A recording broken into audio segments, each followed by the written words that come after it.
everyone, this is Emily Leiphart here for Tailored Expressions, and in today's video I'm sharing projects using the Bursting Blooms freebie promo for February. If you purchase over $100 in the Tailored Expressions web store, you automatically receive this gorgeous 5-piece stamp set with a stunning image and 4 sentiments. I immediately fell in love with these blooms, and the sentiments cover a wide range of occasions. You'll be reaching for the stamp set over and over again. My card designs will be in the mini slim size, so I'll be using the stitched mini slim stacklets and the Petite Scallop mini slim stacklets. I'm using pre-cut card bases from the mini slim rainbow card packs, and this is the side fold style. Off screen I've prepared the card bases and the stacklet layers.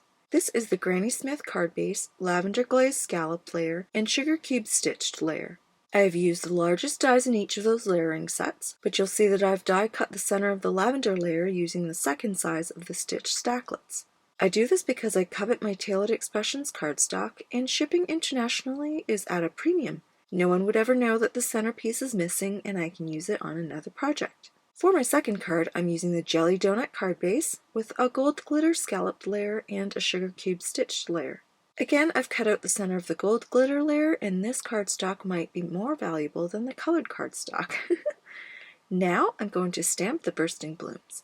For the first design, I'm going to feature the entire image diagonally across the stitched stacklet. Since it's fairly large, a couple parts of it will hang slightly off the edge. I'm going to move the cardstock over so the image can fit in my mini Misty.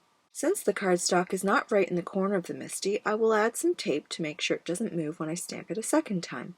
I ink the blooms with Oreo ink and stamp it twice for a solid inking. Next, I will prepare a mask for my second card design. I want to stamp these blooms repeatedly across the length of the card, so I will need a mask. I only need the top part of the image, so I stamp that and trim it out with my scissors. These blooms have large round petals, so it wasn't too difficult to cut out.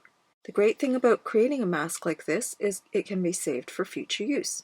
I've switched to the original Misty for this design because the orientation of the stamp requires more room to position the stamp.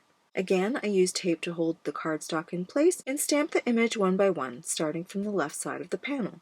After the first stamping, I remove the panel and wipe away the excess ink. Then I replace the panel, apply the mask, and position the blooms for the second stamping.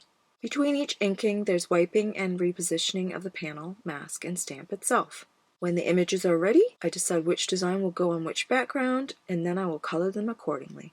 You'll see later that my original choice changed once I started coloring, and I'll explain why.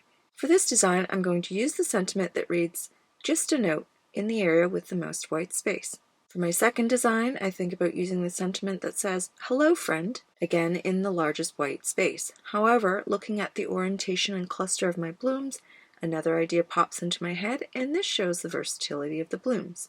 Now I'll color the images with Copic markers, and I've listed all those colors in the supply links below. I'm using a simple feathering motion to color these blooms, leaving white tips at the outer edge of the petals and not doing much blending. I use the lightest color first and lay down less color as I move to darker shades.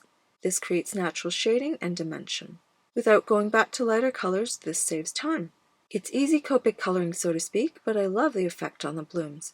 Normally, I'm a very slow card maker. On average, it takes me about 2 hours to make a single card, but I made both of these in just over an hour, so that says a lot. Usually, anything that involves coloring takes even longer since that's the bulk of the time. I'm going to put on some music and speed through the coloring process.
second set of flowers, I went with a more muted color since the card base and sentiment will add all the color. These blooms are so beautiful when colored. I just love them and see myself using them a lot. Plus, they'll pair up so well with other images and sentiments. After the coloring is done, I'm ready to stamp the sentiments. As I mentioned earlier, I used the Just a Note sentiment on the first card. Here's where I hold the colored images up to the card bases and scalloped frames to see which looks better with which card base colors. I decided to swap them from what I had originally planned. Then I used liquid glue to adhere the scalloped layer to the card base and a tape runner to adhere the stamped panel. Now my first card is done. It was so simple and quick to create. For about a second I thought about adding some embellishments, but decided to leave it as is and let the blooms shine. For the second card, I attached the gold glitter frame to the jelly donut card base to help determine the color of the other elements comprising the sentiment. I stamped the On the Block Happy using both lavender glaze and jelly donut to create an ombre effect. I could have used a sponge dauber to soften the transition lines a bit, but I wanted to work quickly to show you how easy it is to create this effect. By stamping it twice, the lines are already softened and it certainly doesn't have to be perfect to be pretty.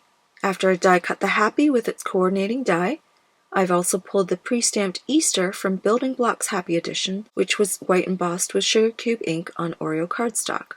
I use a tape runner to adhere the blooms to the card base, then use foam sticky strips to pop up the sentiment for a bit of dimension. Now my second card is done. Here's a closer look at the finished cards, both using the Bursting Blooms February freebie in different ways. I love both of these equally and can't choose a favorite. Do you prefer one over the other? I hope you're inspired to create with the Bursting Blooms stamp set. You can find all of these products in the Tailored Expressions web store at tailoredexpressions.com. Thanks so much for watching, and I'll see you again soon.